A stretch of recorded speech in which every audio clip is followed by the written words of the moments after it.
கரூர் தொகுதியில் திமுக வேட்பாளர் ஆசி தியாகராஜன் தீவிர வாக்கு சேகரிப்பில் ஈடுபட்டார். கரூர் மற்றும் ஆண்டாங்கோவில் கிழக்கு ஊராட்சிக்கு உட்பட்ட பாண்டியன் நகர், சரஸ்வதி நகர் உள்ளிட்ட பகுதிகளில் வீதி வீதியாக சென்று பரப்புரை மேற்கொண்ட அவருக்கு மாலை மற்றும் சால்வை அணிவித்தும் ஆரத்தி எடுத்தும் உற்சாக வரவேற்பு அளிக்கப்பட்டது. பின்னர் பேசிய ஆசி தியாகராஜன், கடந்த 5 ஆண்டுகளில் மட்டும் கரூர் மாவட்டத்தின் வளர்ச்சிக்காக தமிழக முதலமைச்சர் மு.க.ஸ்டாலின் 5000 கோடி ரூபாய் மதிப்பிலான பல்வேறு நலத்திட்டங்களை வழங்கியுள்ளார் என்று கூறி ஆதரவு திரட்டினார். நமது தமிழக முதல்வர் சென்ற 5 ஆண்டுகளில் கரூர் மாவட்டத்திற்கு ரூபாய் 5000 கோடி ரூபாய் நலத்திட்டங்கள் வழங்கியுள்ளார்கள்.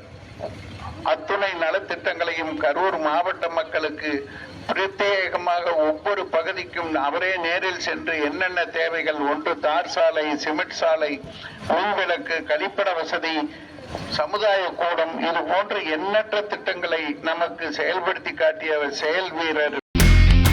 இனி செல்லும் இடமெல்லாம் செய்தி. தந்தி டிவியின் வாட்ஸ்அப் சேனலை ஃபாலோ பண்ணினா செல்ல இருக்கும் இடமெல்லாம் செய்தி. இதோ QR கோட் இப்பவே ஸ்கேன் பண்ணுங்க, ஃபாலோ பண்ணுங்க.